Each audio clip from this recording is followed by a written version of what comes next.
Everybody, and welcome to the fourth plenary session of our National Scientific Congress. My name is Guy Christie Taylor. I'm the current Vice President of the Society, and it is my very great pleasure and privilege to chair this session. We have a few housekeeping notes which I shall endeavour to make exciting by reading them as clearly as I can and as quickly as I can. The first is, please make sure your mobile phones are switched off or on silent mode. You don't have to put them on flight mode. We'd like to remind all speakers to report to the speakers' preparation room located in the organiser's office a minimum of 2 hours prior to your session, or to check and load their presentation. And if you are presenting in any of the afternoon sessions, we ask that you please visit the speakers' preparation room with your presentation at morning tea. If you're no longer going to be attending the Royal Gala dinner tonight, please notify the registration desk so that somebody else might be able to take your place. I believe it's a bit tight because it's a long weekend. Don't forget to download the app from the App Store if you haven't, and all you need to do is search for the ASA NSC. There's one further housekeeping note. The organisers would like to remind you that it is a much, much better thing to be sitting in this hall at this meeting in this wonderful venue and location on a Monday than it would be to be at work. This is a very important session, and I'm sure it will both stimulate and challenge you, because we not only have two outstanding speakers, we have, in my view, two of the profession's finest contemporary leaders, both of whom have made significant contributions recently, and I'm confident that both will continue to shape and influence not only anaesthesia, but medicine and health, and with a bit of luck, the NHS, in time to come. The first speaker is Richard, who will present to this conference and to the Society his presidential oration, which has been named since the 1980s in honour of Geoffrey Kaye and is hence called the Geoffrey Kaye Oration. Richard has served with distinction for the last 2 years as our president, and it has been my great privilege to be his second stringer and to share the journey with him.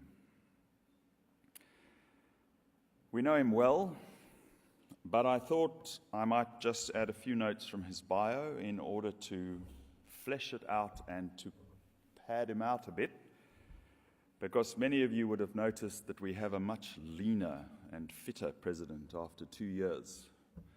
And I suspect my wife is thinking, there's a lesson in that for you, Guy.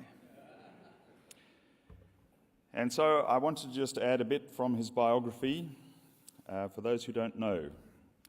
He's a graduate of Monash University. He completed his postgraduate training through the Alfred and the St. Vincent's Hospitals in Melbourne.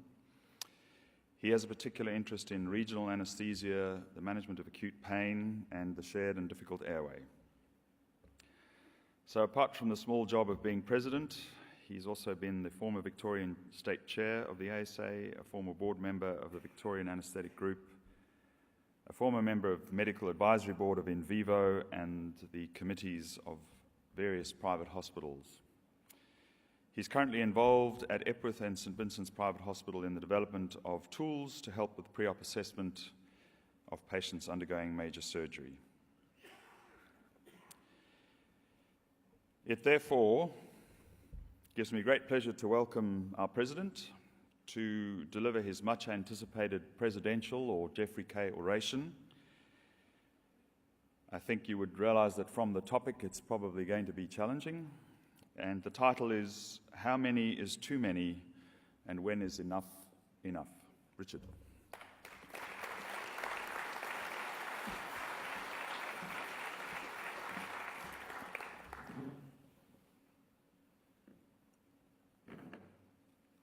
Thanks very much, Guy. I'd like to thank by welcoming you all here this morning. I'd like to pay a particular welcome to my family who are here, my wife Jane, my children Kate, Ed and Anna, and my mother Angela. I'll start by just sharing a little story with you which I told at the presidential cocktail party the other night. The ASA, as many of you know, is part of a group called the Common Issues Group, which is a group of anaesthesia societies around the English-speaking world that get together once a year, and it included the societies from the United Kingdom, Canada, United States and Australia.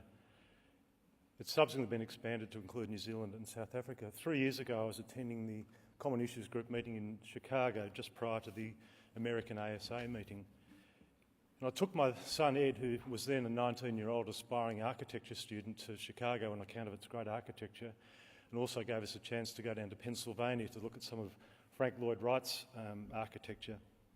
So Ed came with me on this trip, and the first night of the Common Issues Group meeting, the then president of the American ASA, Dr. Mark Warner, hosted a very convivial cocktail function in the presidential suite of the hotel at which he was staying. There was about 30 people there. Ed came along and had a very good night, and he talked to various people there, and we were walking back to our hotel later in the evening, and he said to me, "Hey Dad," I said, "Yeah." He said, "You realise some of those people are really, really smart, don't you?" The subtext clearly is, what are all these smart people doing hanging around with a complete idiot like you? So I guess you as an audience will have a chance in 45 minutes' time to know whether the 19-year-old Ed was right and I'm a complete idiot, or the 22-year-old, as he is now, Ed, who can't believe how much his father's learnt in the last 3 years. So now that you've all relaxed, I can get on with the Geoffrey Kaye Oration. It's my great pleasure to present the Geoffrey Kaye Oration. This oration comes at the end of my 2-year term as ASA President. In the same way that the sword of Damocles hangs over the heads of all medical practitioners, the Geoffrey Kaye Oration hangs over the head of the ASA President. Following the death of Geoffrey Kaye in 1986, the President's address at the National Scientific Congress was renamed the Geoffrey Kaye Oration. Former ASA President Dr. Peter Bryan observed in 1978 that the beauty of presenting a presidential oration is that one chooses the subject, speaks without interruption, and finishes without question. In my Geoffrey Kaye Oration, I will talk about the founding of the ASA, introduce some key participants, and go on to relate the beginnings of professional anaesthesia to contemporary issues, in particular the anaesthesia workforce. How many is too many, and when is enough enough? This is clearly a rhetorical question, but in this oration I will discuss the issues of anaesthesia workforce, which has been one of the major issues of my presidency over the last 2 years. The great American physician William Osler said, "The great possession of any society is its great names. It is not the pride, pomp and circumstance of an organisation which brings honour, not its wealth, not the number of its buildings, but the men and women who have trodden in its service along the thorny road through toil, even through hate." I would like to start by introducing you to one great man in the history of the ASA and another great man of significance in my own personal history. Geoffrey Kaye was born in Melbourne in 1903. He was educated in Britain and returned to Australia, where he enrolled in the Faculty of Medicine at Melbourne University. He graduated MBBS in 1926 and MD in 1929. He took an early interest in anaesthesia and worked with Dr. Frederick Green, honorary anaesthetist to the Royal Melbourne Hospital, who became one of his mentors. Green was due to present a paper at the British Medical Association meeting in Sydney in 1929. Due to ill health, Green was unable to attend and asked Kaye to represent him at the meeting and to prepare and present his paper called Pathological Findings in Death During Anaesthesia. This was fortuitous, as at this meeting Geoffrey Kaye met Dr. Francis H. McMechen, who was a pioneering American anaesthetist from Ohio. In 1912, McMechen had been instrumental in the formation of the American Association of Anaesthetists.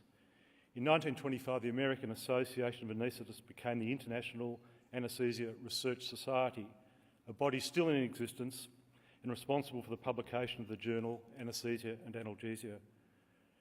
McMecken was a strong believer in international collaboration long before the word globalisation had even been coined. McMecken saw in Geoffrey Kaye a man of great potential and encouraged him to travel to the United States and Canada to meet anaesthesiologists and to attend several meetings as guests of the IARS. Unbeknown to Kaye, McMecken had an ulterior motive in his encouragement of Kaye. McMecken was impressed by Kaye's strong work ethic and his inquiring scientific mind. His own physical health was deteriorating due to the effects of rheumatoid arthritis, and he imagined that Kaye could be a suitable successor for his role as Secretary-General of the International Anaesthesia Research Society. Kaye returned to Australia in 1931, and at the urging of McMecken, became involved in establishing the Australian Society of Anaesthetists. Kaye set out to develop the specialty of anaesthesia by commitment to organisation, publication and research, which would underpin the solution of practical problems for practising anaesthetists. It is the same principles of organisation, publication and research which still underpin the specialty of anaesthesia in 2014. The British Medical Association meeting in 1934 was held in Hobart, and the ASA was founded on or about January 19, 1934, following a meeting at Hadley's Hotel. Prior to the meeting in Hobart, Kaye had been corresponding with anaesthetists throughout Australia and actively developing the case for the establishment of an Australian society. A provisional committee was elected with Dr. Gilbert Brown as president and Geoffrey Kaye as secretary, a role he fulfilled for 12 years. Geoffrey Kaye worked as an honorary anaesthetist at the Alfred Hospital and the Irony Hospital in Melbourne. Meanwhile, Kaye purchased a grand Victorian building in Mathura Road, Toorak, which in addition to his home became the headquarters to the society and included an engineering workshop, a library and meeting rooms. He had a particular interest in anaesthesia equipment, and his collection of equipment became the foundation of the Anscar collection housed in the Geoffrey Kaye Museum at Allamaroa in Melbourne. As Honorary Secretary of the ASA, Kaye almost single-handed managed the affairs of the fledgling society. His autonomous style, however, was not without problems, and Kaye felt that he lacked support from other anaesthetists who did not share his vision for the specialty. Kaye was somewhat protected from the harsh reality of making a living due to his independent means, and was therefore able to do the work of the society and honorary hospital work. Eventually in 1954, the Secretariat was moved to Sydney, and Kaye, sadly, withdrew from both the Society and the Faculty of Anaesthetists of the Royal Australasian College of Surgeons. I would now like to introduce you to another man of great importance in my own personal history. My grandfather, Frederick William Grutzner, was born in 1887 and educated at the Geelong College, having been awarded a full academic scholarship. He matriculated in 1905 and entered the Faculty of Medicine at Melbourne University, graduating MBBS in 1912. In 1913, he worked as a registrar at the Launceston General Hospital in Tasmania prior to the outbreak of the First World War. Upon declaration of war, my grandfather applied to join the Australian military forces and was appointed a temporary captain in the Australian Army Medical Corps. Later in 1915, he applied for active service, but received a reply from the Ministry of Defence denying his application. This was on the basis that his allegiance was questionable on account of his German surname.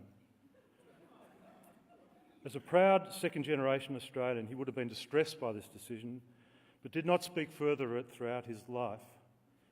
It was only after his death in 1974 that my father discovered the letter from the Department of Defence, which he had kept for the next 60 years. In 1914, he moved to Shepparton in rural Victoria and commenced work as a general practitioner. Shepparton is 2 hours north of Melbourne and set on the Goulburn River. The river and the irrigation arising from it was responsible for the district's role as a major food producer, with orchards and dairy production a particular focus. Amongst the population of Shepparton was a large migrant population from Italy in particular. The story may be apocryphal, is that my grandfather's first patient in Shepparton was a prized greyhound owned by one of the immigrant Italian families. The unfortunate dog had a fractured leg, which was x-rayed, diagnosed and put into plaster by my grandfather. We are, however, unsure of the ultimate racing fate of his first patient. My grandfather practiced in Shepparton for the next 44 years. His first wife died in the Spanish influenza epidemic of 1919, and this, I believe, spurred his interest in public health for the remainder of his career. His second marriage was to Madge Abernethy, who was to become my grandmother.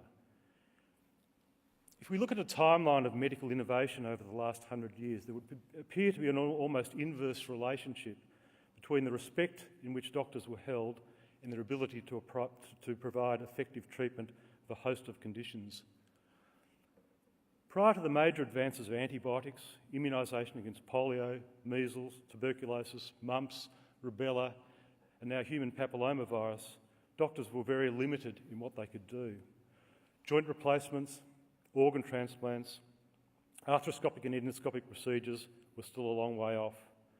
Treatments for diabetes, hypertension and a spectrum of mental health disorders were rudimentary or non-existent.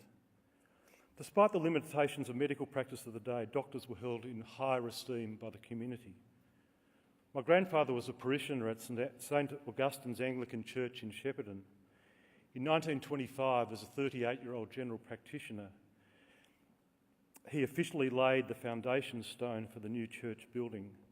This must have seemed a long way from the young doctor refused the opportunity to serve his country on the basis of his Germanic name. He subsequently went on to become a councillor of the Shire of Shepparton, a role he fulfilled from 1927 to 1951. He also became deputy mayor and subsequently chairman of the Golden Valley Water Board, which was responsible for water supply and sewage treatment for the district. Travel in the 1930s was not common, and my grandfather's attendance at the 1934 British Medical Association meeting in Hobart involved what for the time was a significant trip. Excuse me. He caught the train to Melbourne and then sailed by ship to Hobart, where he attended the meeting at which Geoffrey, Kaye, Gilbert Brown and others would found the ASA. You will note from the dress code for attendance at the meeting was somewhat more formal than today, as photos show my grandfather arriving wearing a suit, full academic gown and university hood. It is most likely that my grandfather sailed to Hobart on board the ship Mongolia along with Dr. Gilbert Troop, a West Australian anaesthetist and fellow ASA founder. How nice would it be if I was able to say that my grandfather was at the initial meeting at Hadley's Hotel, and that here I am, his grandson, presenting the Geoffrey Kaye Oration 80 years later. Sadly, this is not the case, and I'm not sure of either my grandfather's interest in or skill with anaesthesia. Certainly as a country general practitioner, he was required to provide both anaesthesia and surgery for the management of emergencies, including obstetrics and trauma. As I understand it, the various medical practitioners would take turns to provide either anaesthesia or surgery in a particular case. I would now like to turn towards a discussion of the medical workforce in Australia of the 1930s, in which Geoffrey Kaye and my grandfather practiced. How were doctors trained and communities serviced in the absence of vast government bureaucracies and the equivalent of Health Workforce Australia? This was a time before the Commonwealth Medical Benefits Scheme, the Pharmaceutical Benefits Scheme, bulk billing and practice incentive payments. For both men, there was a significant amount of pro bono service provided. And whilst my grandfather would not have seen himself as a participant in the black economy, he received an enormous amount of farm produce throughout his life. Boxes of fruit, vegetables, eggs, dairy produce and meat would often materialise on his back door in the morning, gifts from patients who may have been unable to pay in more conventional ways. Conversely, his patients who had the ability to pay were charged what on today's standards would appear to be very high fees. Life for the anaesthetist, however, was not so easy. Many worked in general practice to supplement their incomes and were paid by the surgeon for their services, a situation completely foreign to most modern anaesthetists due to the enormous work done by the ASA in removing the nexus between the surgical and anaesthetic fee. Geoffrey Kaye instituted a survey of ASA members in 1939, 5 years after the foundation of the Society, asking about the financial aspects of their practice. Of 56 members, only 6 responded, one of whom only worked part-time in anaesthesia. The average anaesthetist did 312 cases per year, with the highest being 762. Approximately 7% of patients were not charged at all on account of being unfinancial or members of the medical or nursing professions or their families. The anaesthetists also provided their own drugs and equipment, which represented about 16% of gross revenue. For the period 1933 to 1938, the average gross income of the 5 anaesthetists was £818, which is equivalent to $65,670 in 2013. Geoffrey Kaye concluded, quite rightly, that the anaesthetist is not over-remunerated and that improvement can only be expected from gradual education of the surgical and lay public. This education process is still relevant today and ongoing. After the Second World War, the Australian population was growing rapidly, with the birth of the baby boomer generation and significant migration from the United Kingdom and war-torn Europe, particularly from Italy and Greece. The number of universities was relatively static up until the 1960s, and the medical supply and demand were reasonably in sync. This also was the period before the establishment of elective surgical operating lists, and much elective surgery was one-off and not nearly as well organised as it is today. Many of the surgical procedures we take for granted did not exist, such as cataract removal, hip and knee replacements, arthroscopy, any of the multitude of laparoscopic or endoscopic surgical procedures, and many other life-changing operations. It is only in the last 20 years that discussion of workforce in medicine generally and in anaesthesia specifically has been happening. Prior to 1996, there have been ongoing shortages of medical practitioners in Australia, including anaesthetists. One of the first articles in the anaesthesia literature is by Professor Barry Baker in Anaesthesia and Intensive Care in 1997. In this article, he discusses the concept of an anaesthetist to population ratio and opines that the correct ratio is 1 anaesthetist for every 8,500 of population. In what was some ways a back-of-the-envelope analysis, Prof Baker considers that 9% of the population undergo anaesthesia each year, and the average practitioner anaesthetises 1,000 patients per year and arrives at the figure of 1 anaesthetist per 8,500 population. Professor Baker also considered the possibility that the number of trainees in anaesthesia may need to decrease, possibly by up to 40%. By 1996, both the ASA and ANZCA were directly involved in the shaping of the anaesthesia workforce by way of the membership of the Anaesthetic Workforce Party of the Australian Medical Workforce Advisory Committee, otherwise known as AMWAC. The Committee for Anaesthesia was composed of the presidents of ANZCA and the ASA, a medical administrator, and the chairman, who was a former president of the Royal Australasian College of Surgeons. Each year, the committee would determine the number of accredited trainees for the successive year.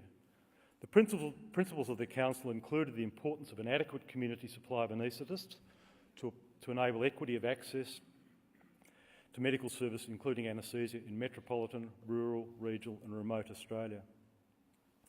Of great importance, the council recognised that medical standards are best upheld if practitioners maintain a reasonable volume of practice. Another important consideration at the time included the number of unfilled anaesthesia positions in the public hospital system. In 1996, there were approximately 95 full-time equivalent vacant positions for anaesthetists around Australia. It was anticipated that 90 new specialists would enter the workforce and 40 would retire. The committee in 1996 recommended an increase of 2.4% in the number of trainees for that year.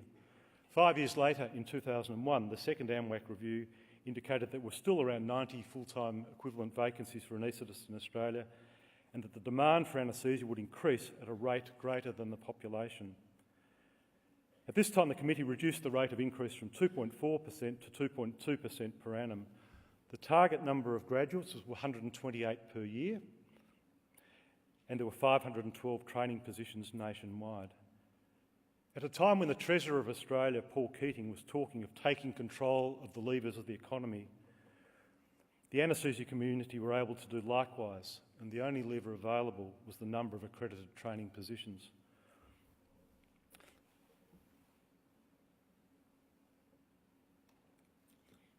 These were seemingly simple times prior to the proliferation of the Commonwealth health bureaucracy and the creation of organisations such as Health Workforce Australia, the Australian Institute of Health and Welfare, the Medical Training Review Panel and many others. Sorry, I've got a bit behind on the slide. The number of anaesthetists has continued to grow at a greater rate than the Australian population. Determining the precise number of anaesthetists has not always been easy. It is really only in the last 2 years that we've had accurate data on the composition of the Australian medical workforce. The Medical Board of Australia now provides annual information on the number of medical practitioners with a breakdown by specialty. The most recent figures show that there are 4,495 anaesthetists registered in Australia. The ratio of anaesthetists to population has continued to fall over the last 20 years. Similarly, the number of trainees has continued to grow, particularly since 2003, when ANZCA no longer accredited anaesthesia training positions, but training departments.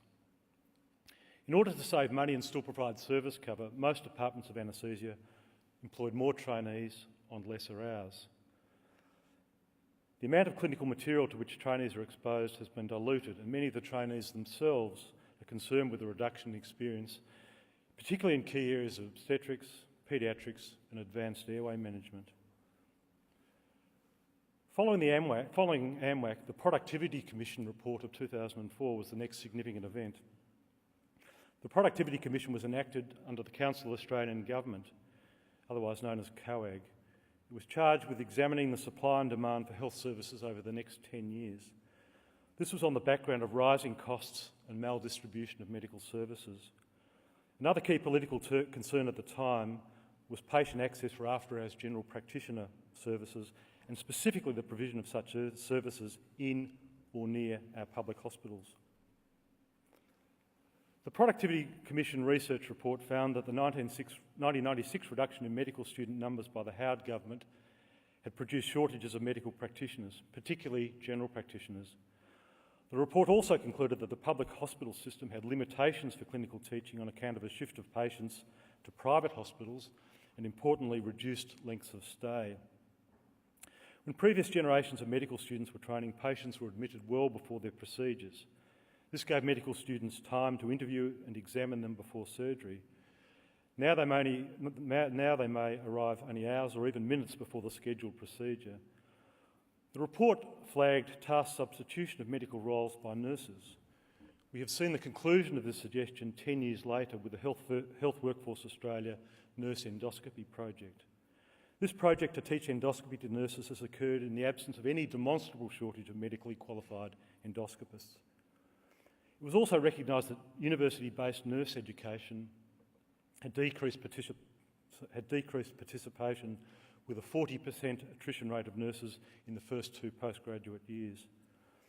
The need for private sector education was recognised. A national registration, now a reality, was proposed. The next major anaesthesia workforce activity was the ASA ANZCA workforce study of 2008. This study had a very ambitious time frame of 20 years and predicted an increase in the demand for anaesthetists based on the ageing of the population, increasing incomes and raised community expectations of access to sophisticated medical care. It considered but was unable to assess the effects of improvements in technology and the changes that may bring to the way in which medical care is delivered. The continued maldistribution of medical services was acknowledged, and over the 20-year timeframe, a potential worst-case scenario of a shortage of 2,287 anaesthetists was predicted. This formed the basis of the front cover of the ANZCA Bulletin in March of 2009. Subsequent to the ANZCA ASA study, PricewaterhouseCoopers were engaged to undertake the National Health Workforce Task Force. This task force found that there had been a significant growth in the demand for anaesthesia services. particularly in the private sector where growth had been of the order of 6.6% per annum. On the basis of this increased utilisation, shortage of anaesthetists were possible by 2020. Underlying all of the workforce studies has been the notion that increased demand for medical services will be accompanied by increased resources to provide care. There is a well-recognised waiting list for elective surgery in all of the various state public hospital systems. This waiting list is politically very sensitive and to an extent is managed by the presence of the less acknowledged hidden waiting list. The hidden waiting list is the time taken for patients to see a surgeon in the public hospital system in order to be placed on the official waiting list. For example, in Victoria, people may wait 18 months to see an orthopaedic surgeon in the public hospital outpatient clinic. Patients on either the official or hidden waiting lists do not require anaesthetists, surgeons, nurses, operating theatres or prostheses. In Victoria in recent years, budget cuts have resulted in reductions in elective surgical activity with a decreased requirement not just for anaesthetists but for many other procedural medical specialists. The 2014 federal budget has resulted in reduced financial outlays to the various state jurisdictions, and this may result in the same sort of reduction in hospital activity as seen in Victoria. The workforce implications of prolonged austerity are profound. We will watch the implications of the budget very closely. The National Health Workforce Task Force produced a final report which was never published. The activities of the National Health Workforce Task Force were then incorporated into the newly created organisation Health Workforce Australia. Health Workforce Australia was a well-funded body charged with the shaping of policy in this area. HWA was required to quantify the current health workforce and to provide an impetus for reform. It was required to evaluate the effects of different policy options included, but not limited to, measures to boost the capacity and efficiency of training systems, productivity and retention of the health workforce, technological change and measures which may reduce the demand for healthcare. The final key goal was for Australia to achieve self-sufficiency for the health workforce. HWA found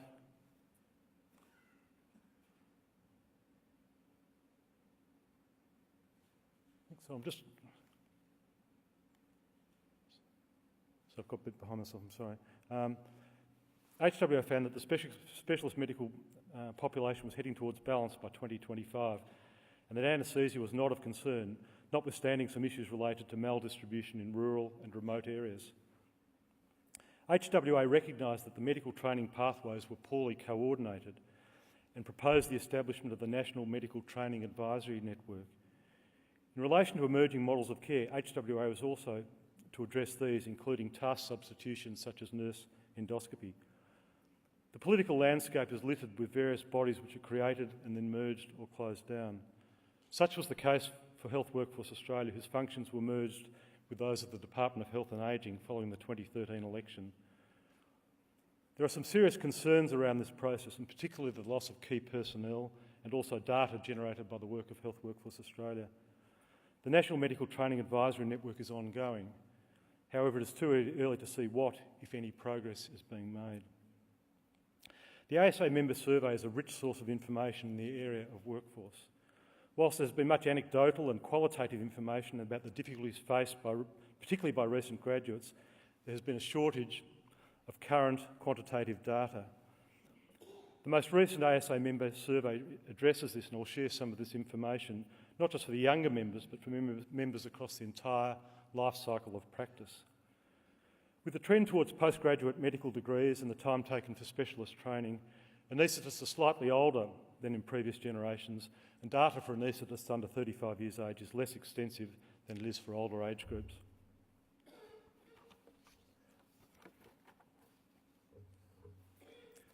"34% of anaesthetists under the age of 35 were wanting more work in the public sector, and for 36 to 40 and 41 to 45-year-old anaesthetists, the percentages were 11.9% and 12.4% respectively.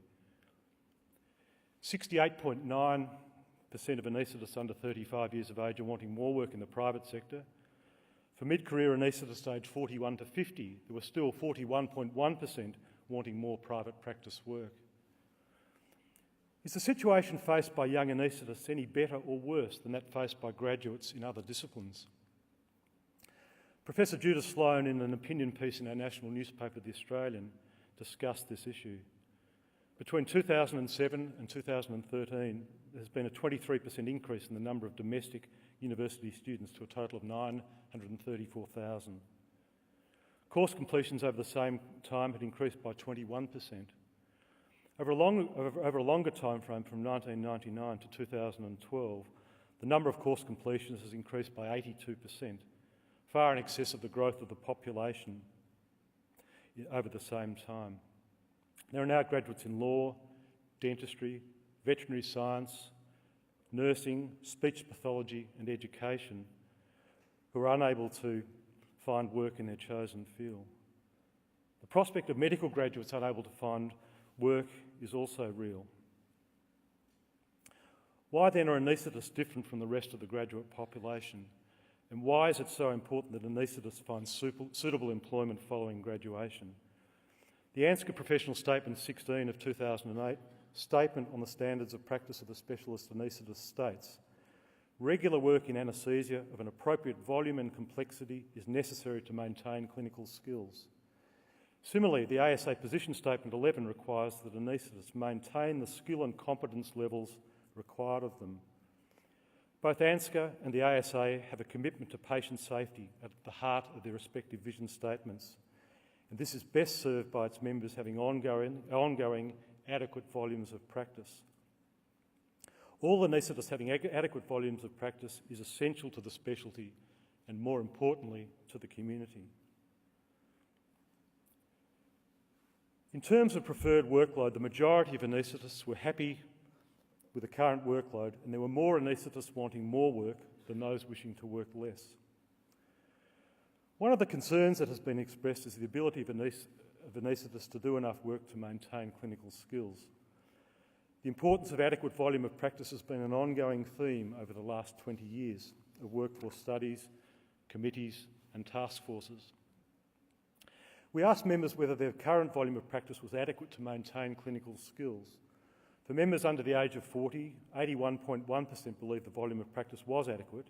However, 18.9% judged volumes inadequate to maintain clinical skill levels. Members were asked whether they had felt the need to work outside of their comfort zone due to economic pressures. Of those less than 35 years of age, 29.8% had worked outside their comfort zone, as had 15.7% of the 41 to 50-year-old age bracket. Members were then asked about their capacity to increase the amount of work that they do. The numbers generated by the answer to this question were somewhat surprising. Much of the colour and movement surrounding workforce in anaesthesia has been on the anecdotal cases of unemployed recent graduates and even graduates working as baristas or taxi drivers. The numbers, however, showed that more than 30% of members across all age groups have the capacity to increase workload with no difficulty, and the total who could increase workload with no or some difficulty is at least 70% across all age groups. This is a sign of a very large spare capacity in the Australian anaesthesia workforce. Spare capacity will protect against potential shortages were the number of graduates to be reduced by too great an amount. One consistent finding related to the prediction of medical workforce is that the numbers will always be wrong. It is just by how much and in which direction. Most of us have met an insurance salesman at some stage who can perform miracles with spreadsheets. By using overly optimistic assumptions over a long time frame, they create some remarkably large numbers which never materialise in the real world. So it is with workforce. Caution is required. The 2014 ASA member survey confirms the view from our members that there are too many graduates in anaesthesia. This view is strongest amongst younger anaesthetists. 74.6% of anaesthetists living in the major regional centres believe there are too many trainees, compared with the capital cities, where 74.1% hold this view. Even in rural centres with a population of less than 100,000, 58.8% of anaesthetists believe there are too many graduates. The adequacy of the number of anaesthesia graduates has been monitored over the years by both the ASA and ANZCA in their respective surveys. There's been a consistent strengthening of opinion on the number of graduates over the last decade. In rural and remote Australia, there is a demand for a specialist generalist specialist medical workforce in medicine, surgery and anaesthesia. Whilst anaesthesia graduates are generalists, this has become less so for physician and surgical graduates. In Australia, as in the rest of the developed world, there was an ongoing trend towards increasingly specialised medical and surgical training. Whilst attempts are being made to train generalist physicians and surgeons, it is too soon to know whether this will be effective.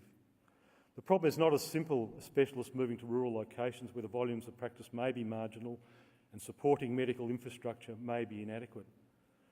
Specialist anaesthetists moving to rural areas will also impact on the incumbent general practitioner anaesthetists, many of whom have been providing an excellent service for a long time, often under difficult circumstances. We also understand that young professionals, including anaesthetists, are attracted to the capital cities with increased job opportunities for partners and educational opportunities for children. The potential professional isolation and longer working hours in rural practice represent further disincentives for younger anaesthetists to move to rural Australia. The ASA has always maintained that in order to attract suitably qualified anaesthetists to the industrial conditions on offer and the incentives to compensate for educational and employment issues need to be considered, whilst remaining respectful of the role of the incumbent general practitioner and anaesthetists. For the last 2 years, the ASA has been hosting a Younger Fellows Forum for anaesthetists who have graduated in the previous 2 years. Whilst anecdotal, the experience at these meetings suggests there are three main groups.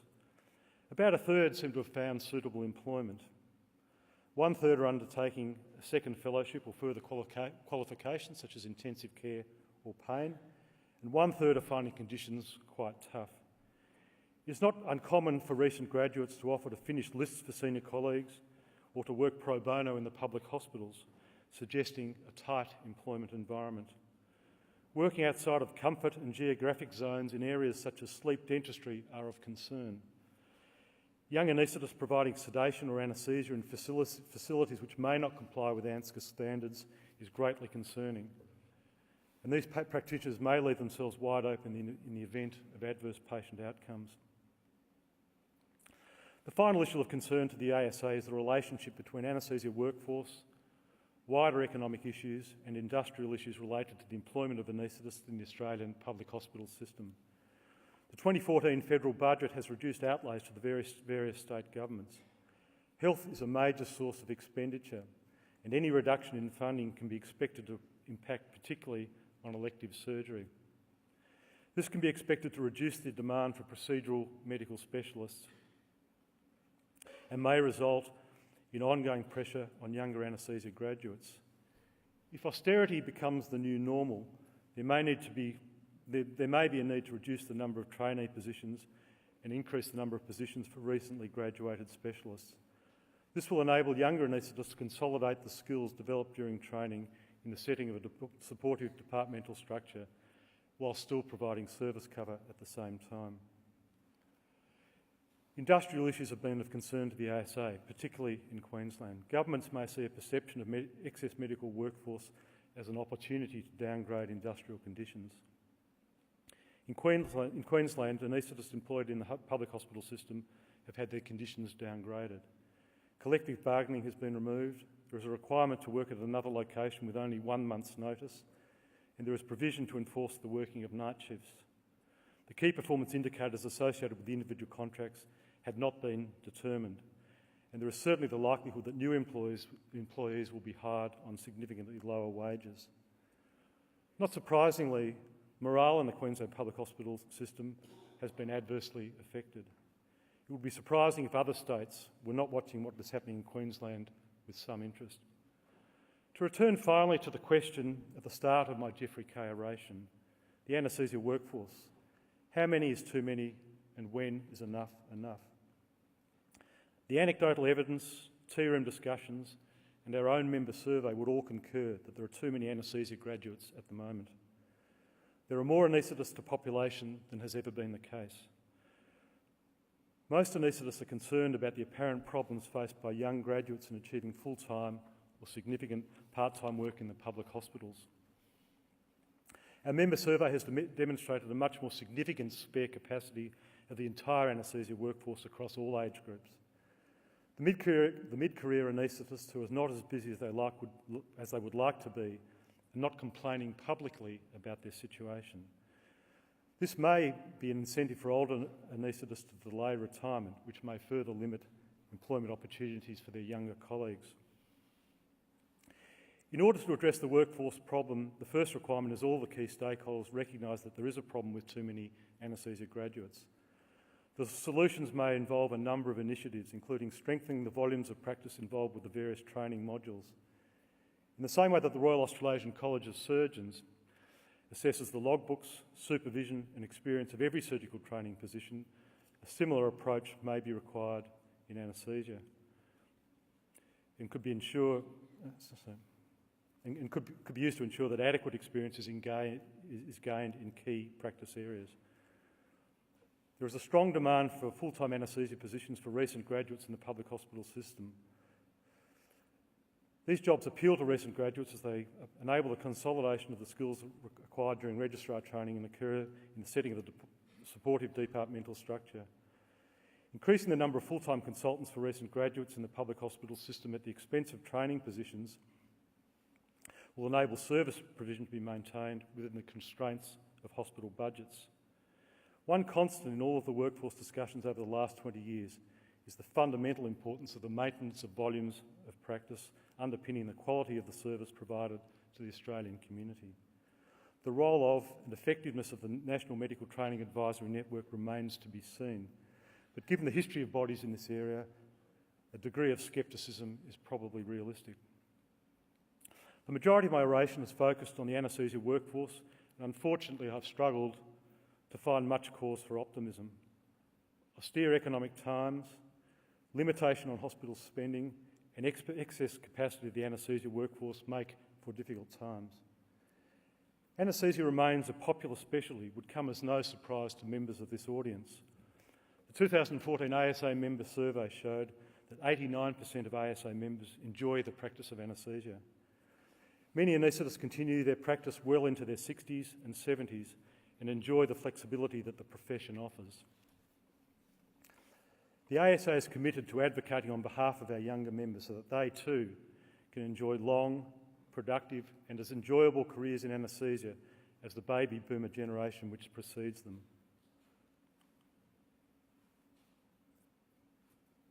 So I got mixed up on the slides again.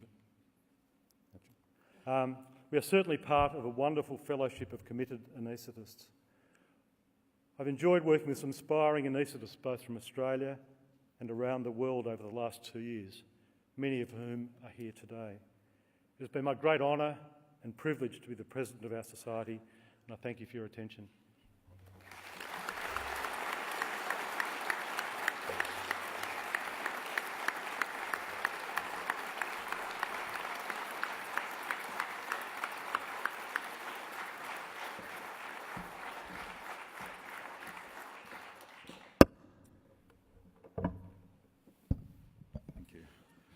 Whilst William sets up for the next talk, it is my great pleasure to thank Richard for that Geoffrey Kaye oration. He's summarised what is a difficult and complex area. He's produced a paper full of ideas and proposals that we will use and explore further, and has really provided us with a signpost of where we might need to go and what we might need to address. And so I'd like you just again to thank Richard for a wonderful oration.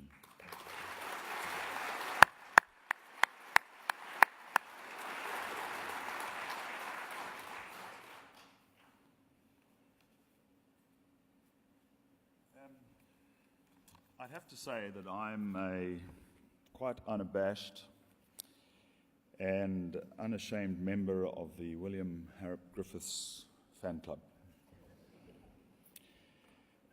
And I now have a brief opportunity to sing his praises and to thank him for his extraordinary contribution to this meeting. This is his 5th out of 6 presentations, as well as to thank him for his contribution to anaesthesia.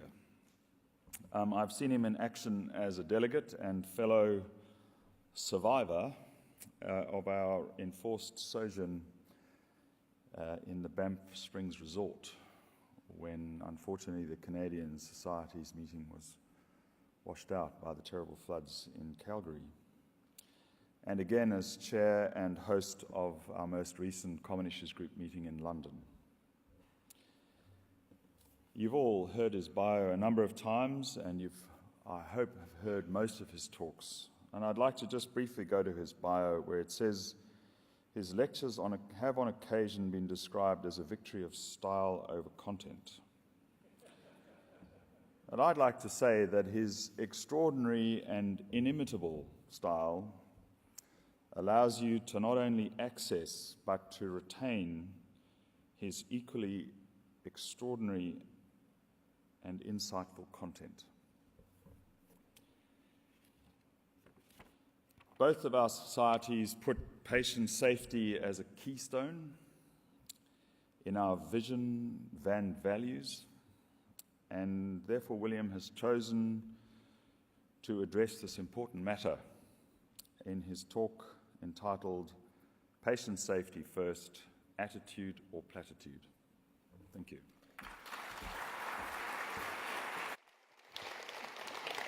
Guy, thank you very much. There's nothing worse than a big build-up to a lecture.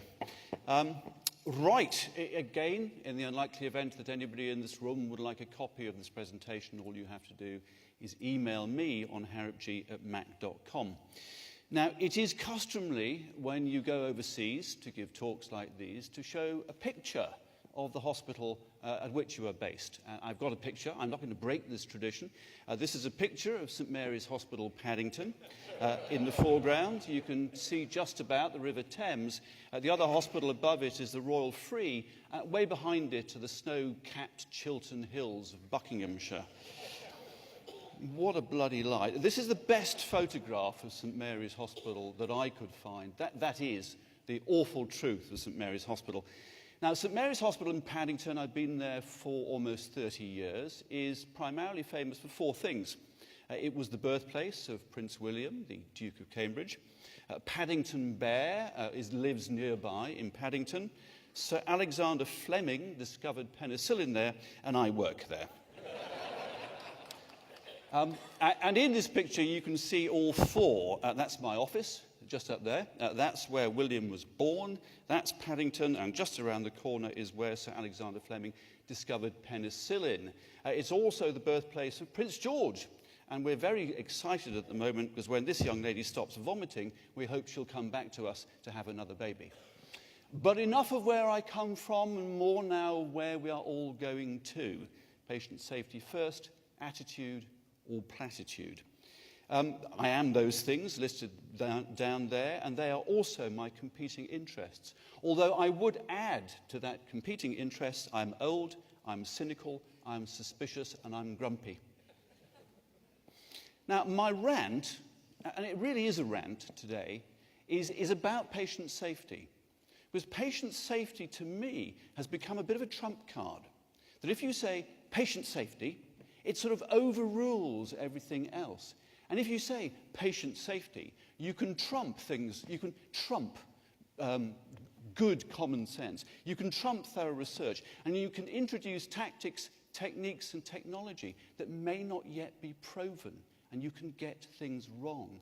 So we must be careful when we use patient safety to make sure that what we are introducing actually works first, and we should trial it.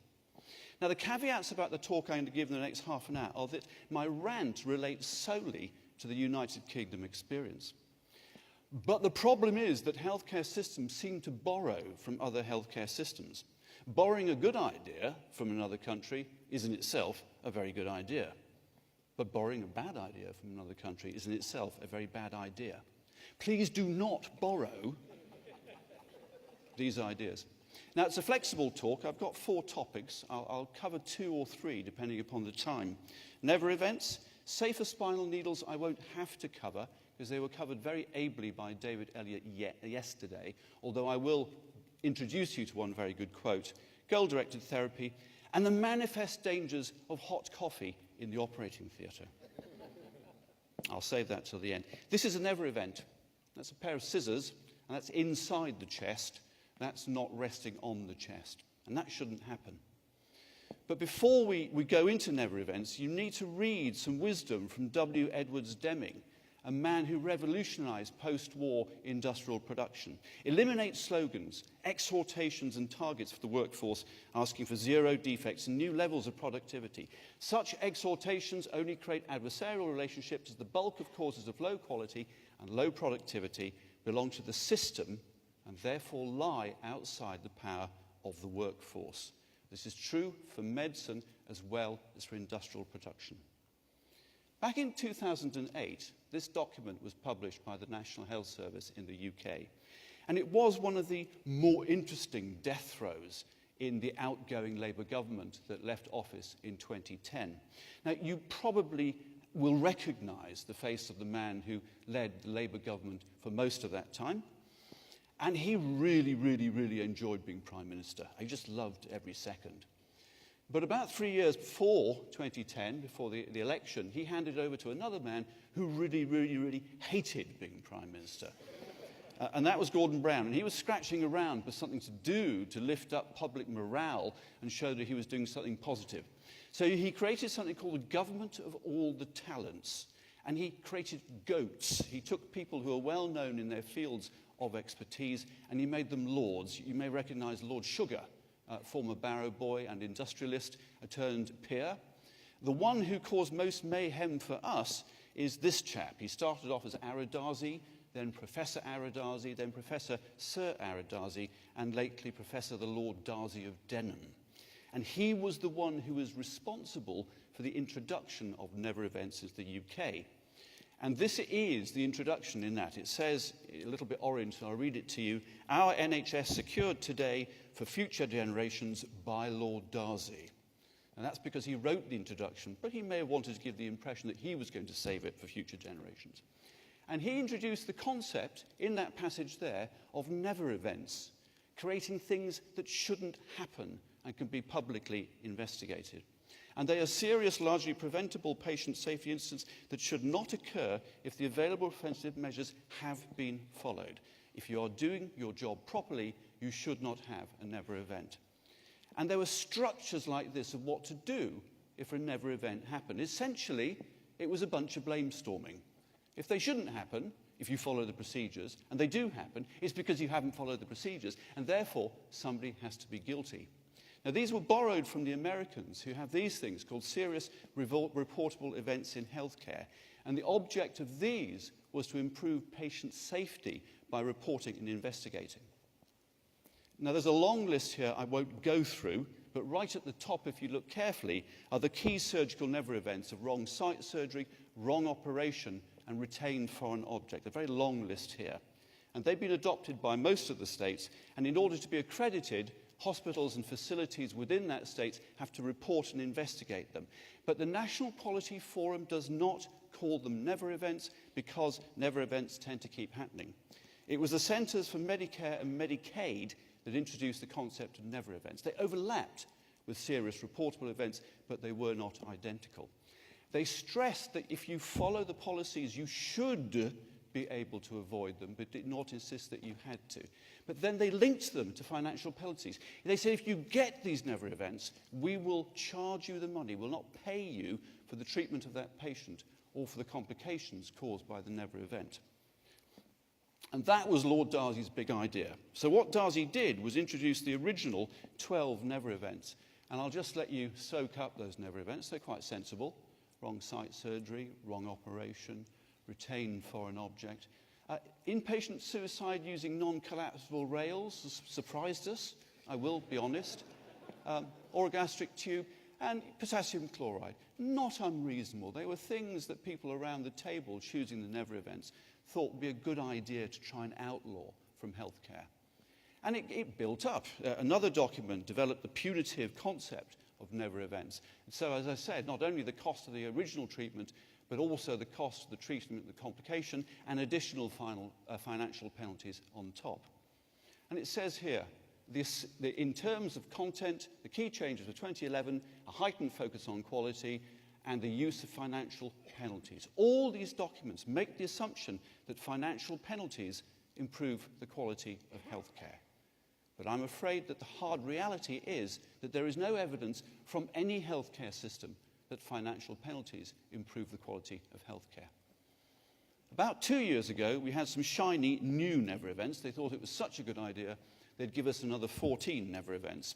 Don't read it, but I will highlight 3, because we anaesthetists felt ever so slightly persecuted by these never events, and I've coloured them in red. Death or serious injury arising from failure to recognise and act on critical oxygen saturation levels in a patient undergoing general anaesthesia. That's all about anaesthetists. Death or severe injury as a result of the administration of the wrong gas, or failure to administer the correct gas at all through a line designated for oxygen in a healthcare facility. You just know a lawyer wrote that one, don't you? And midazolam, actually a specific drug picked out. And what these responded to were reports through our national reporting and learning system saying these things are happening, and by making it a never event, the idea was to stop it happening. So we now have 25 never events. And if a never event happens, it triggers a whole sequence of events, none of which are very nice for the clinicians and healthcare workers involved in the never event. It's a serious incident by definition if it's a never event. There's a local root cause analysis which can go on for weeks and weeks and weeks, and it in itself can be quite a remarkable punishment for the individual involved. And they have to report all these never events to the commissioners, the groups of GP and primary care doctors who purchase the care, the Care Quality Commission, the National Reporting and Learning Service, the NHS England. Everybody gets told when there's a never event. Now, I wrote an editorial back in 2011 which used something from HMS Pinafore. It was about Captain Corcoran saying, well, I've never been sick at sea. And the chorus says, what, never? He said, no, never. What, never? Well, hardly ever. And it questions whether you can actually call these never events. It's a stupid name, frankly, calling it a never event, because never events will always keep on happening. It's the nature of healthcare and the human beings who deliver healthcare that it'll keep on happening. Take as an example in-hospital maternal death from postpartum hemorrhage after elective caesarean section. In the triennial report 2003 to 2005, there were deaths, 2 deaths, because women refused blood for religious reasons, which is entirely reasonable for them to do so, which meant that there were deaths, and there always will be deaths in that context. However well these patients are cared for, it will keep on happening. The other bad thing about never event, as I've mentioned before, is that there is an automatic assumption that somebody must be to blame if a never event occurs. And as I've remarked, the serious incident investigations are in themselves punishment. And as a result of these investigations, very commonly disciplinary action is taken against the doctors, nurses and others involved in a never event. But the publications keep on coming about never events, strengthening them. And in one of the latest ones, look at this. The aim of this policy is to reduce the incidence of never events to 0. They are intolerable and inexcusable. What sort of environment is that creating for people who work in medicine? It creates fear. And coming back to W. Edwards Deming, whenever there is fear, you will get wrong figures. With that sort of punishment available, people will try and conceal them or blame them on other people. Now, the question is, if you criticise never events, is there another way of doing it? And I would argue that there is. And again, the National Quality Forum from the United States, I think, has got it fundamentally right. They create a set of safe practices that are adequately evidenced, that can be generalised to multiple clinical care settings, are likely to have a benefit, and have knowledge about them that consumers, purchasers, providers and researchers can use. These are positive things. If you use these positive things, patients will benefit, rather than if you screw up, we will publish you. There are many of you in the audience who will be currently, or have been in the past, parents of small children. and you will have learnt a fundamental lesson. If you want your child to behave well, do you encourage it when it behaves well, or punish it when it behaves badly? To me, that's a no-brainer. What is better, rewarding people for good care or punishing them for bad care? Learning from mistakes or punishing those who commit mistakes? I think that is absolutely evident. Now let's see what effect the never events policy in the United Kingdom is having on the incidence of never events. And I've chosen 3 never events. And these are the data from the last few years since never events were created. The 2014-15 figures are built up from the first quarter, times 4, but there you go.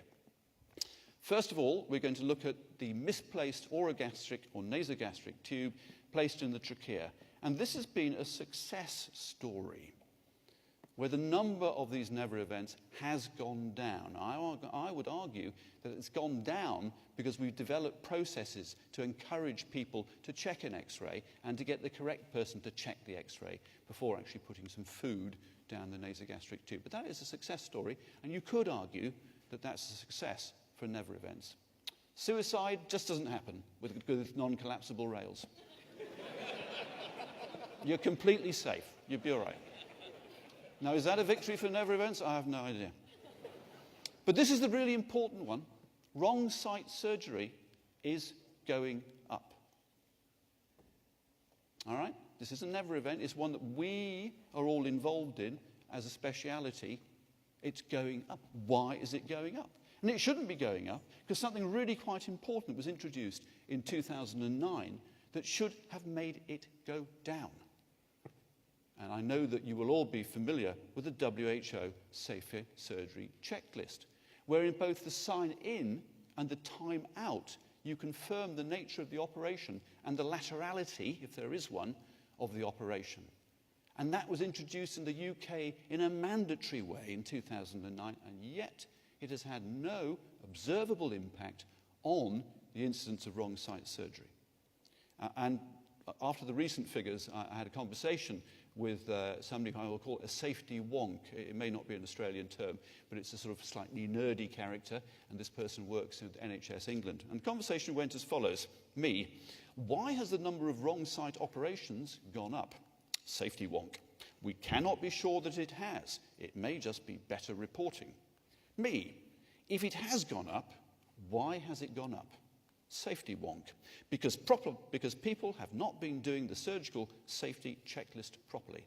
Me, what would you have said if the number had gone down? We would have said it was a fantastic result for the safer surgery checklist. Me, but you can't have it both ways. Safety wonk. Oh, yes, we can. So we're not doing it properly, apparently. Okay, this is the end of this, but what's actually being done about it? Well, NHS England has created and I'm sorry for all these unpronounceable initialisms, a surgical services patient safety expert group who created a surgical never events task force who produced a report, and they've created something called the Surgical Never Events Task Force Reference Group that is working, yes, it's true, that is working on national safety standards for invasive procedures. Okay?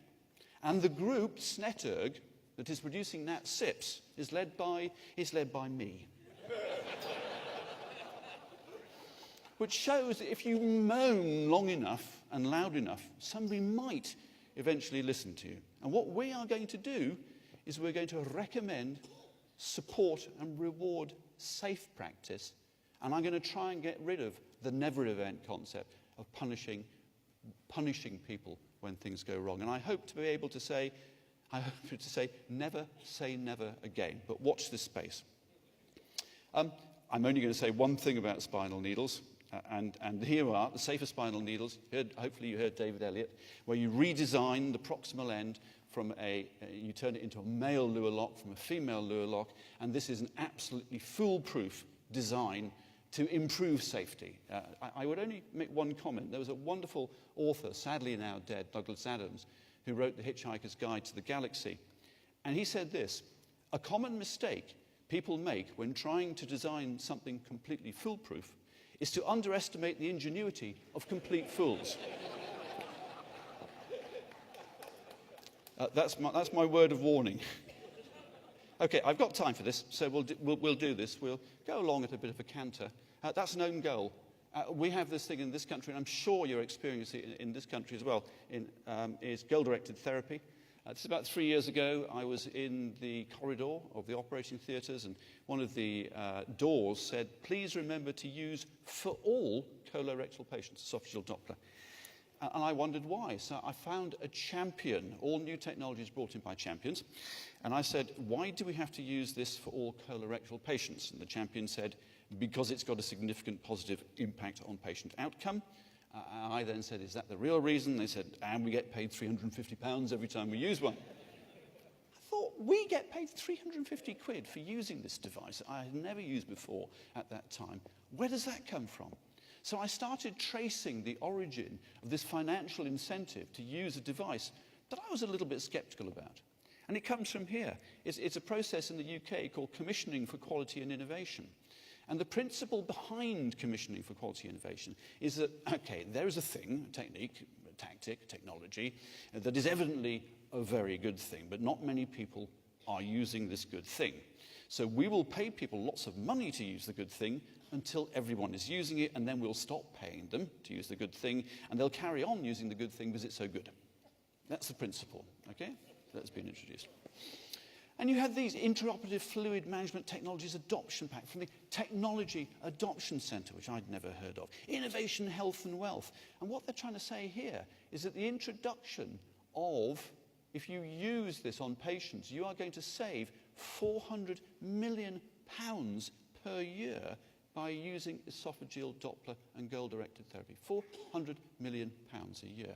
I was astonished. So I tried to find out where it came from. Well, it came from a NICE, a National Institute for Health and Clinical Excellence publication, published in March 2011. And it said this, it will save you £1,100, and it's supported by the evidence. Now, £1,100, if you start to up-calculate it to everybody who would actually benefit from it, and you do a calculation like this, you get to the magic number of £400 million. But that's based on the use in 50%. So in theory, if you used it for everybody, you would save almost £1 billion by using this technology I had never heard of. Fascinating. So I traced it, and here we are. Intraoperative esophageal Doppler-guided fluid management shortens post-operative hospital stay after major bowel surgery. It was based on this paper by Howard Wakeling, who is a decent man and a good man. The Wakeling study, he looked at 128 patients undergoing large bowel surgery. All were given bowel prep, which has the wonderful name of Fleet. How does it feel? It feels as if the entire naval fleet has just passed through my bottle. Love it. Okay, they were given some intravenous fluid overnight, and they were either had goal-directed therapy or standard therapy. And the standard therapy was just in giving the fluid to a CVP, but I won't go through this in detail, but you essentially, goal-directed therapies, you give them 250 mils, and if their stroke volume increases by 10% or more, you give them another 250 mils because they're sensitive to volume, and you keep on going round that cycle every 5 minutes until they no longer have an increase in stroke volume. We'll come back to the Starling curve that informs that. You push, push, push, push, push, push, push the fluid. And here are the results. Now, I'm not going to go into these results in detail, other than to say they were very well-matched groups, and they were all having large bowel surgery, colectomy, hemicolectomy, subtotal colectomy, and so on. Here are the important results. Control group versus SVO, which stands for stroke volume optimization. Cardiac output, by the end of surgery, was higher in the stroke volume optimization group. Stroke volume, not surprisingly, was higher, and because of that, oxygen delivery was also higher. The important result they found is that the control group stayed in 11.5 days and the stroke volume optimization 10 days after operation, which is actually a pretty long hospital stay after bowel surgery. Further, they found there was a much lower incidence of gastrointestinal complications, of no other complication, but if you included that in the overall calculations, you could make all the complications. Okay? And I look at that carefully. What is the social complication of colectomy? I've no idea. They don't mention it. But it's a wonderful thought. I know what I think, and I know what you think, but we're not going to mention it. Okay. Goal-directed therapy patients, higher cardiac output, stroke volume and oxygen, medium post-operative stay, and that was the basis of the £1,100 saving, day and a half in hospital. Okay? All those calculations ended up with that sign on a door. Now, one of my friends wrote an editorial saying, actually, this isn't very good. And this is Andy Klein here, and he says no external, no competing interests. And he said, look, there are only 8 studies. 6 of the studies were funded by the manufacturers, not very many patients. The length of stay reduction was not very consistent. And actually, I don't think this is a good recommendation. It's not based on the science. And if you look at it carefully, the only difference between the 2 groups overall was the stroke volume optimization had an extra 500 mils of colloid over the other group. So why don't you throw the esophageal Doppler away and just give everybody an extra 500 mils of fluid? Oh, there were letters.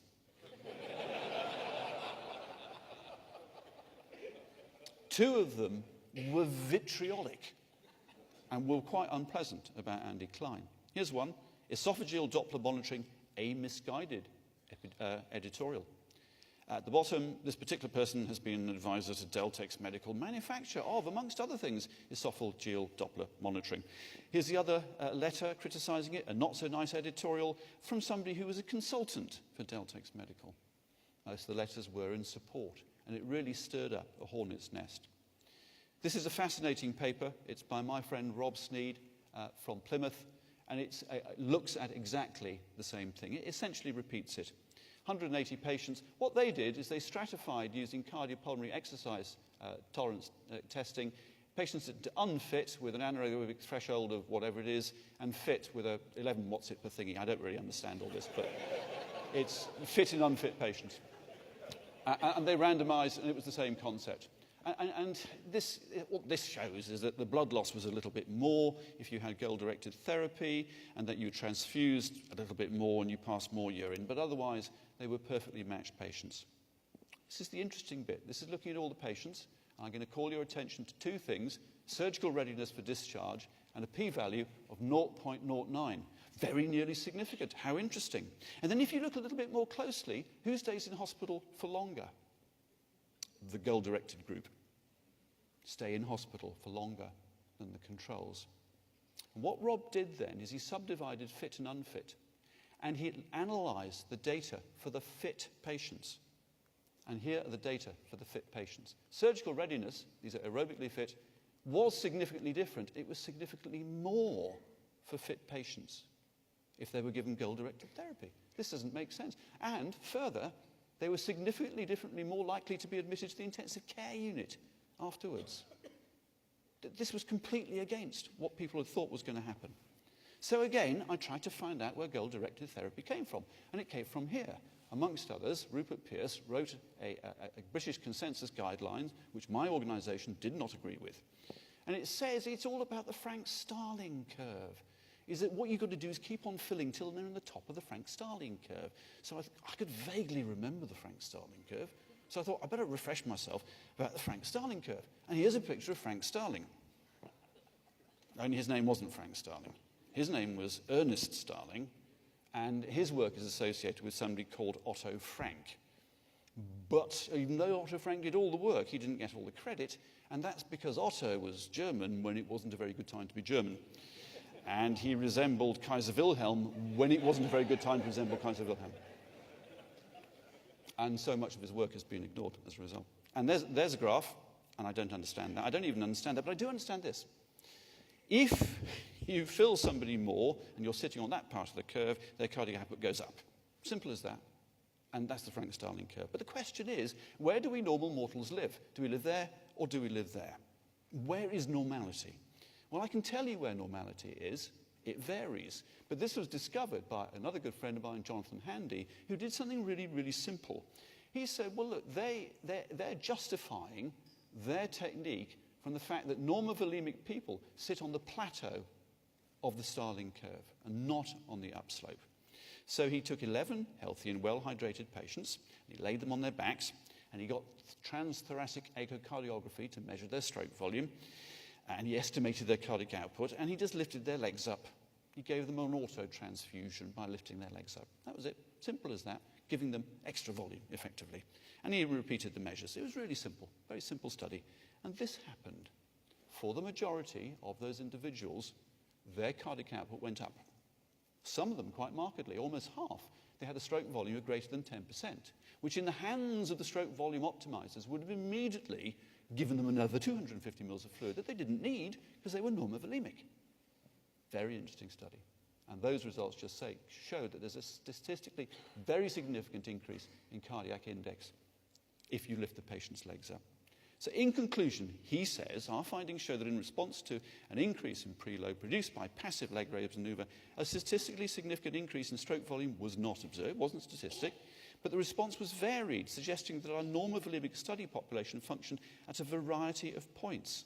An increase in stroke volume of more than 10%, seen in 45% of subjects, suggesting that normovolemic individuals could receive unnecessary intravenous fluid therapy if you use stroke volume optimization. And an editorial with that basically said, is the fairy tale over? Rupert Pearce has just completed a massive study which even he would admit was there to prove that stroke volume optimization worked, with a very similar 250 mil colloid 5-minute bolus. And he's just published it, and I won't go through the details in immense detail. If there's a red dot, it means that actually it's worse if you get stroke volume optimization, but none of those are significant at all. And his predefined outcome was a composite of moderate or major postoperative complications and mortality at 30 days, and there was no difference at all between the two groups. In a randomized trial undergoing major GI surgery, there was no difference. It didn't reduce the poor outcome. Okay, where does all that leave us? You know, it's going to work for some patients, it's not going to work for other patients. And we don't really know the patients that it's going to work for.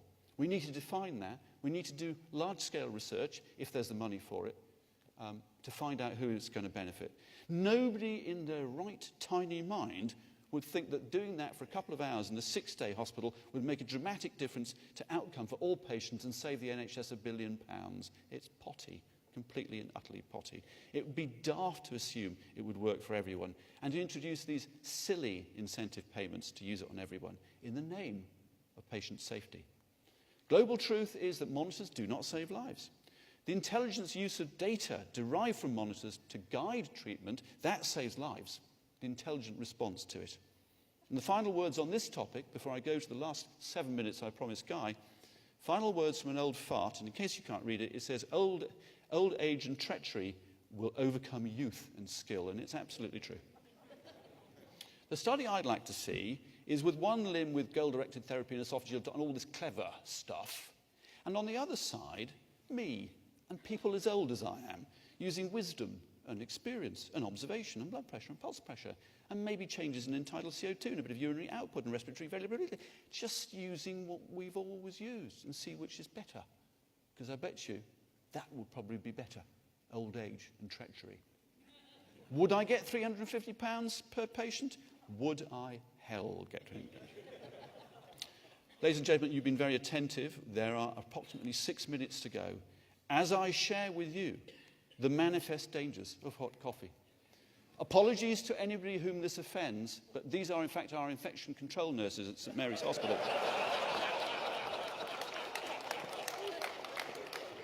At the start of their working day. I don't know about your hospital, but everywhere I go, there's a sign telling me how to clean my hands. I know how to clean my hands. I'm 56 years old. And these things, do you have hand gel sanitizer? Incredible stuff. It appeared in the NHS about 5 years ago. Everywhere, suddenly, every bloody wall had a hand gel sanitizer. And there were some early problems. Within a week, one of our local residents had found that if you mixed hand gel sanitizer 50-50 with Robertson's barley water, it made a very palatable drink. And after consuming 2 bottles of hand gel sanitizer, he was admitted to the ITU with alcohol poisoning. I don't know about your thing, but you get some of the gel solidifies just at the end of the spout. So when you hit it, it could go anywhere. Okay? In your eyes, in your face. For me, it always hit me just there. And when it dries to a white stain.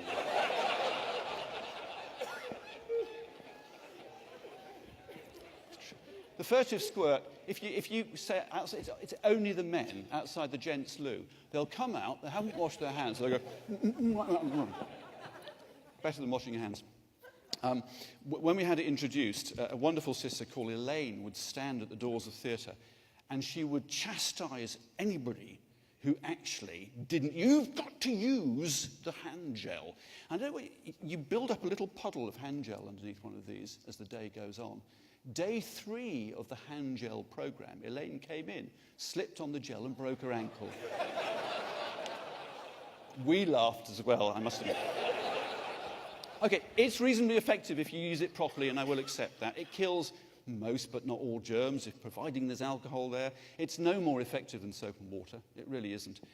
It's certainly a lot more expensive, and I actually wash my hands in front of my patients, because I think that's very reassuring. If you go into the anaesthetic room and you wash your hands while chatting to them, that's much better than hand gel. I'm going to need the volume up now. This is, on every door to the operating theatres, there's a movement sensor and there's a tape loop. So as you go in, you hear the voice saying, "Visitors and staff are reminded to use hand gel sanitizer when entering and exiting any clinical area within the trust." Now, I've got a grammatical problem with that, because you cannot enter and exit at the same time. It should be enter or exit. But it drives me completely mad. So I thought, I will do an audit of it. And so I sat there for an hour, quietly, in the corner reading a newspaper, during which time 32 people entered or exited. None said, "Oh, I'll use hand gel." Nobody reacted, well, they did react to it. 8 used the hand gel, but in an incredibly cursory way. 1 tiny drop on the hand and they moved through. 6 swore at the device. 2 made an obscene... What a pointless waste of money. So we've got to be bare below the... Have you got bare below the elbows here? We have to be compulsorily bare below the elbows. There's no evidence for being bare below the elbows, because there are exceptions. A wedding ring apparently is not infectious, but a ring on any other finger is infectious. So you can wear a wedding. You can wear, if you're Sikh, the little fighting bangles, because that's a cultural and religious symbol. That's not infectious either, so you can wear that. Muslim dresses that are very long. Some Muslim faiths yeah, that's not infectious at all. And you know the lanyards you wear around your neck? They're horrible, dirty, greasy things are fine. They don't spread infection. But if you've got to be bare below the elbow. This is happening throughout the UK. If your wife gives birth, what can't you take her the next day? You can't take her a bunch of flowers. Why? Because it's an infection risk, for real. Does that happen here as well? No? Not yet. It will. If your small child breaks their arm playing in the playground, you can't take the teddy, because teddy is an infection risk. And if you go onto a paediatric ward in the UK, they have a selection of carefully boiled teddies for use by children. But perhaps the very most stupid thing is the fact you can't have coffee in the operating theatre. You're not allowed to take coffee into the operating theatre because coffee is an infection risk, obviously. It's boiled, yes, but it's an infection risk. And I leave you with an absolutely true anecdote of what happened in my hospital. We're a trauma centre, and we had a young person of around 16 years old shot in a drug-related shooting. He was taken up to the operating theatre, he had his surgery, and he was put in the recovery room afterwards. And policemen were posted to guard the entrance of the recovery room in case whoever shot him went back. And so at the door of the recovery room this morning, there were 2 enormous policemen with body armour and Heckler and Koch submachine guns. And it was handover time, 8 o'clock in the morning, everybody coming into work. The 2 policemen who were replacing them were bringing them a cup of coffee. Meanwhile, our Northern Irish theatre manager, and apologies to anybody in this room who is from Northern Ireland for the forthcoming appalling accent, saw this and melted down. You can't take coffee into there. Coffee is dangerous. Coffee is an immense risk to the patient. You could harbour, even kill patients with that cup of coffee. And the policeman said, "You've got it wrong. This thing is bloody dangerous. That's just coffee."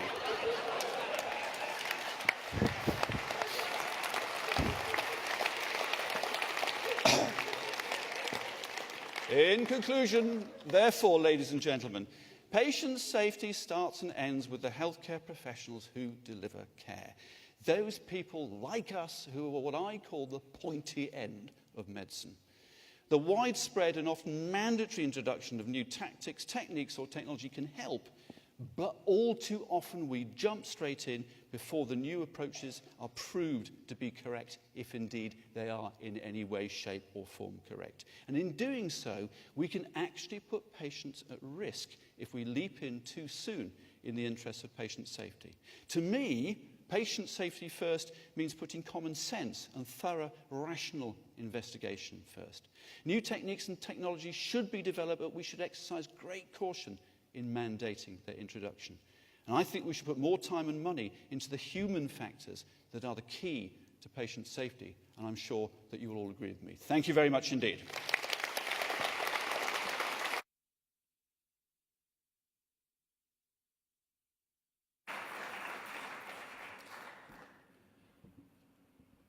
Well, it remains for me to thank both our speakers, and if I might, I'd like to start with William to say that, as always, that was just outstanding. It's unfortunate that we don't have enough time for questions. I did have two small requests of him, though. My first was that, having been recently past St. Mary's, that when he walks past that plaque celebrating Sir Alexander Fleming, that he just briefly remembers Howard Florey from Adelaide. Never heard of him. And the second request is, I presume there'd be, like many others, I wouldn't necessarily like to be on the obstetric anaesthetic rota at some time in the reasonably near future at St. Mary's. I'd leave that up to the excellent obstetric anaesthetists, and I wouldn't want to be on that rota. So please don't put me down for that roster. And the last thing it remains for me to do is to thank Richard. Now, given the quality of the oration, we should give him a medal, but he has one already. So we thought, well, why not give him a beach towel?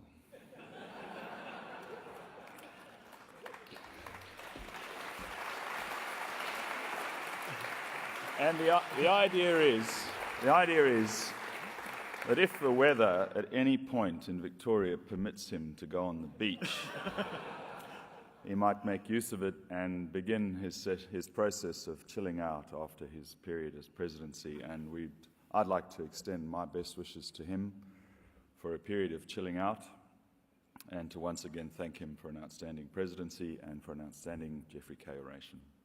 Thank you.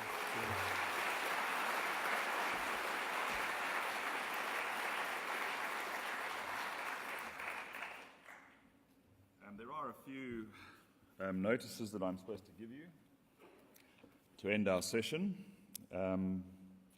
Morning tea will obviously be served, and after morning tea the concurrent sessions will commence again at 10:30, and there'll be a bell rung 5 minutes prior to that.